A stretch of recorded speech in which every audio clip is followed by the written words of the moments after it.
If you're learning Salesforce and you don't understand how objects are created, you're already limiting yourself.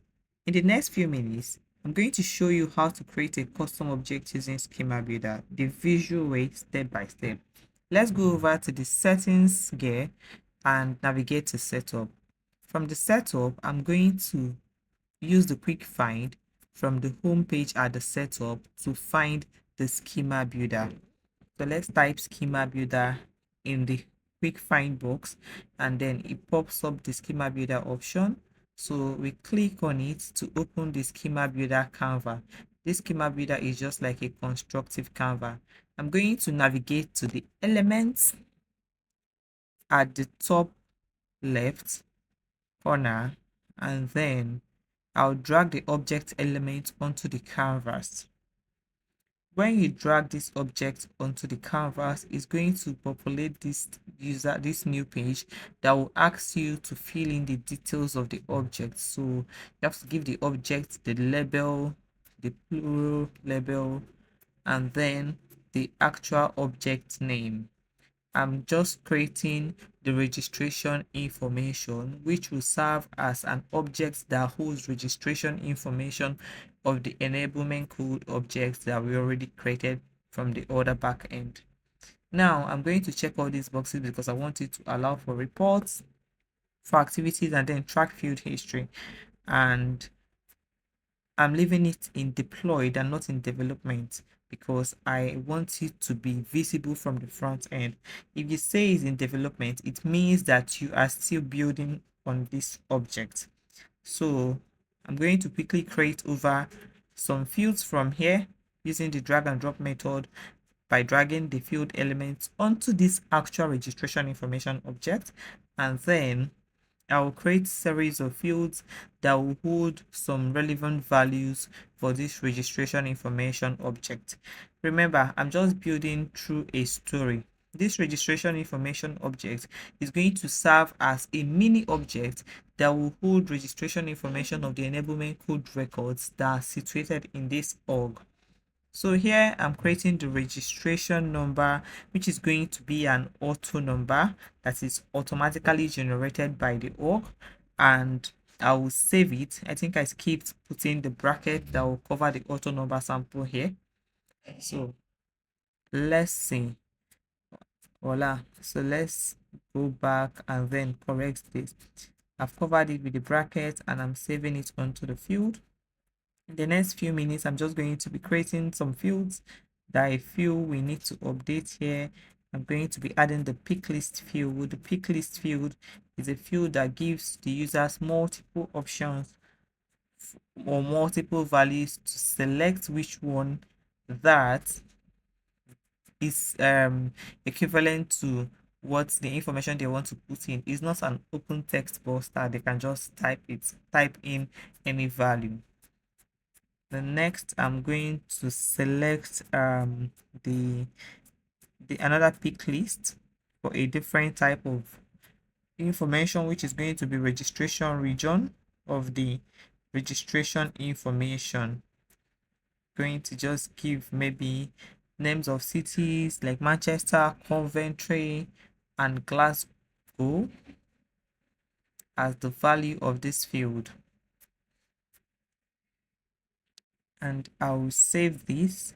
And the next field I'm going to be creating is a checkbox. A checkbox is a Boolean type of field. This field returns true or false. So when the box is checked, it means it is true, and when it's unchecked, it means it is false. Now I'm done creating the little fields for this object. I'm going to go over to the object manager and find this object, and then check if the fields are in existence here, or go over to the page layout and update this field on the page layout. Sometimes when you create this field, it automatically gets populated on the page layout, but mostly through Schema Builder, you have to come back to the page layout here and update the field on the page layout. Here we can see that the fields that I've created are not grayed out, which means they are not situated on the page layout. So we just drag the fields and drop them on the page layout. This is just the auto page layout that came by default, while we have created this object. So we'll save, go over to home and do one next thing, which is tab. Tab is an icon that represents the object you have created from the front end.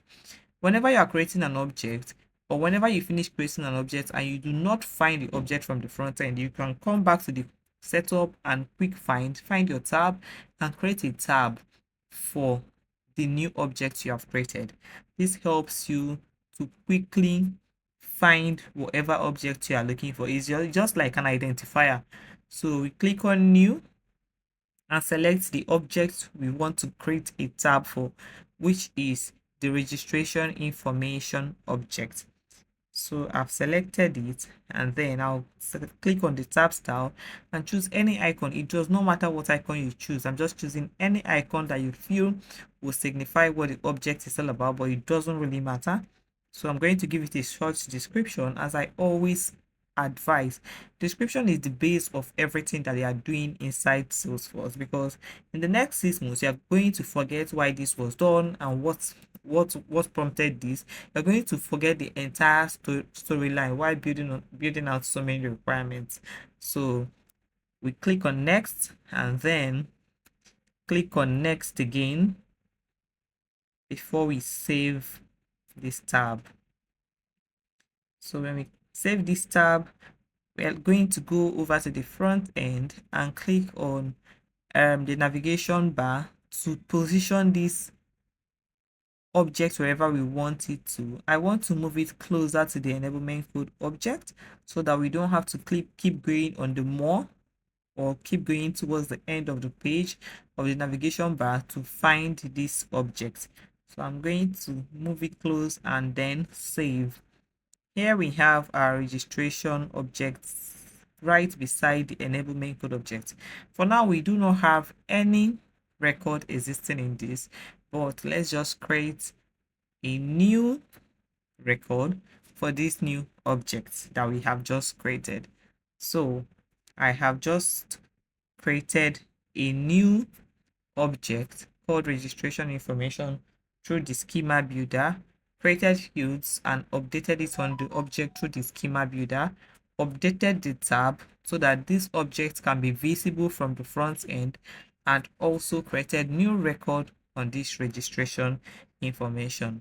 See you in my next video. Don't forget to like, subscribe, comment and share. Thank you.